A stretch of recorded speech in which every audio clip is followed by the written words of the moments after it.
हम्म। आइए देखते हैं आज का जो हमारा अगला टॉपिक है वो हम देखने जा रहे हैं रामधारी सिंह दिनकर का जीवन परिचय।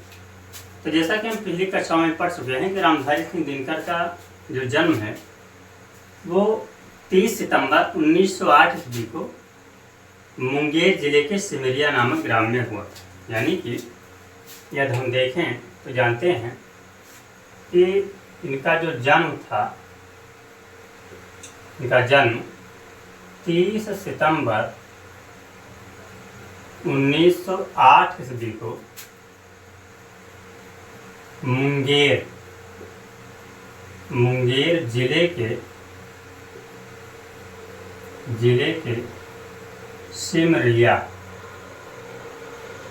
सिमरिया नामक ग्राम में हुआ था।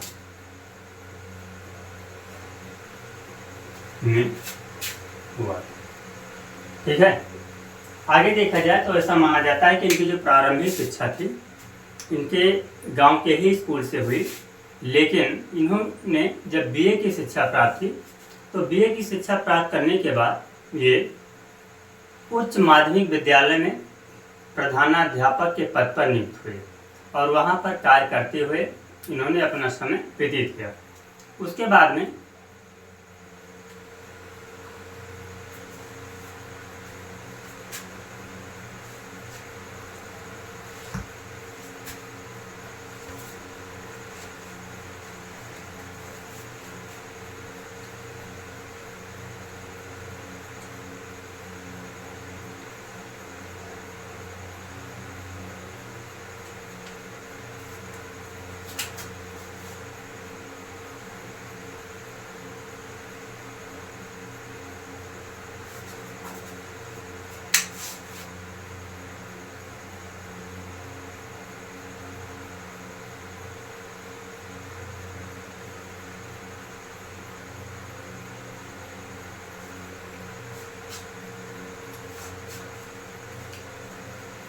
हाँ, उसके बाद ये सरकारी नौकरी में चले गए और वहाँ पर अवर निबंधक के पद पर इन्होंने कार्य किया।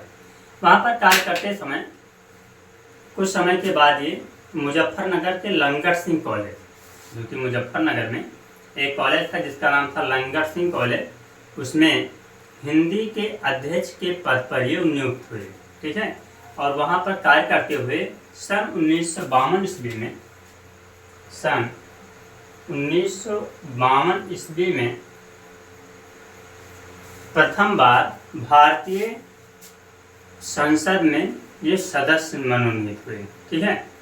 और यहाँ पर कार्य करने के बाद कुछ समय के बाद फिर ये भागलपुर विश्वविद्यालय, यानी कि जो भागलपुर विश्वविद्यालय है बिहार में, वहाँ पर ये कुलपति रहे और वहीं से ही इन्होंने अपनी पढ़ाई के दौरान जो डीलिट की डिग्री होती है, यानी कि डीलिट की जो उपाधि होती है, तो उपाधि भी इन्होंने भागलपुर विश्वविद्यालय से ही प्राप्त। ठीक है। हाँ, अब थोड़ा रामधारी सिंह दिनकर के बारे में और आगे देखते हैं। तो यहाँ पर हम देखते हैं कि सन 1962 ईस्वी में, यानी कि 1962 ईस्वी में भारत सरकार ने इन्हें पद्म विभूषण, यानी कि भारत सरकार ने इन्हें पद्म विभूषण नामक पुरस्कार से सम्मानित किया। ठीक है। और इसके बाद ये कार्य करते हुए इनकी एक रचना है जिसका नाम है उर्वशी, यानी कि इसी उर्वशी रचना पर इन्हें पद्म विभूषण नामक सम्मान दिया गया। और फिर इसके बाद 1972 ईस्वी में, सन 1972 ईस्वी में इन्हें ज्ञानपीठ का पुरस्कार भी दिया गया। यानी 72 ईस्वी में इन्हें ज्ञानपीठ का पुरस्कार भी दिया गया। ठीक है। लेकिन ऐसा बताया गया कि दिनकर जी जो है कार्य करते हुए इनकी असामयिक मृत्यु हो गई और माना जाता है कि इनकी जो असामयिक मृत्यु हुई वो 24 अप्रैल, यानी कि इनकी मृत्यु 24 अप्रैल 1974 ईस्वी को 1974 ईस्वी को हुई। ठीक है, यानी कि रामधारी सिंह दिनकर की जो मृत्यु हुई वो 24 अप्रैल 1971 ईस्वी को हुई। ठीक है, आगे देखते हैं इनकी रचनाओं के बारे में। हाँ, अब यदि रामधारी सिंह दिनकर की रचनाओं के बारे में देखा जाए तो सबसे पहले इनकी रचना में देखते हैं काव्य। तो ऐसे काव्य में बहुत सारी इनकी रचनाएं हैं, लेकिन ये कुछ मुख्य रचनाओं के बारे में देखें तो जैसा कि हम जानते हैं इनकी मुख्य रचनाओं में है जैसे रेणुका। काव्य में हम देखें तो काव्य में हम देखते हैं कि रेणुका एक इनकी मुख्य रचना है जिसका नाम है रेणुका। फिर दूसरी मुख्य रचना है जिसका नाम है हुंकार। तीसरा है परशुराम की प्रतीक्षा। परशुराम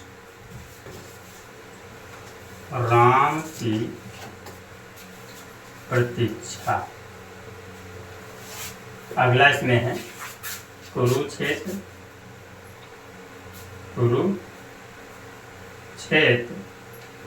और सबसे लास्ट में आता है उर्वशी। उर्वशी वही रचना है जिस पर रामधारी सिंह दिनकर को पद्म विभूषण का पुरस्कार मिला। ठीक है, अब इसके बाद यदि इनके निबंध के बारे में बात करें तो निबंध में हम जानते हैं कि इनके कुछ मुख्य निबंध हैं जैसे अर्धनारीश्वर है। अर्धनारीश्वर है। उसके बाद अगला है हमारा उजली आग।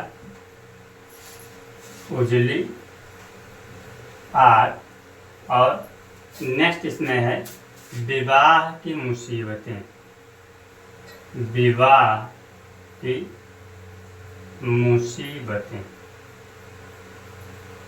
ठीक है, तो ये सारे इनके क्या हैं, मुख्य निबंध हैं। ठीक है, अब इसके बाद कुछ और महत्वपूर्ण रचनाएं हैं। हाँ, अब देखते हैं रामधारी सिंह दिनकर की कुछ अन्य रचनाएं हैं। जैसे यहाँ पर हम देखते हैं कुछ अन्य रचनाओं के बारे में जो कि ये भी महत्वपूर्ण है। तो जिसमें सबसे पहला हमारा है प्रणभंग। उसके बाद हमारा है रसवंती।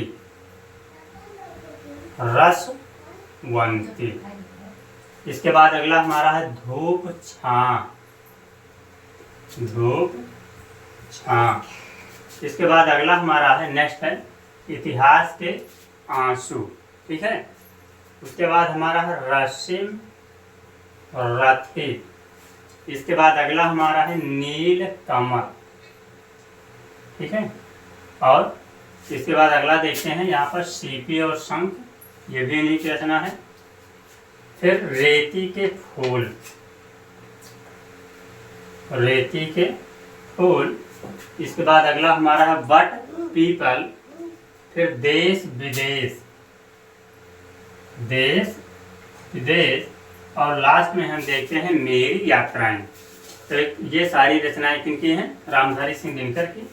और इस लेसन में यानी कि इस क्लास में, क्लास 10 की क्लास में इन्होंने लिखा है कि ईर्ष्या ना गई, ईर्ष्या तू न गई,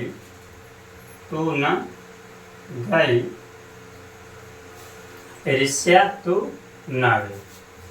तो ये जो है ईर्ष्या तू न गई, ये अर्धनारीश्वर नामक रचना से संकलित किया गया है।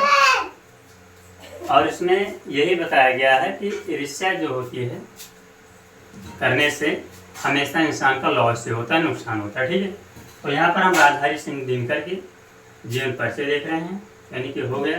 अब इसके बाद में हम नेक्स्ट देखेंगे अगला।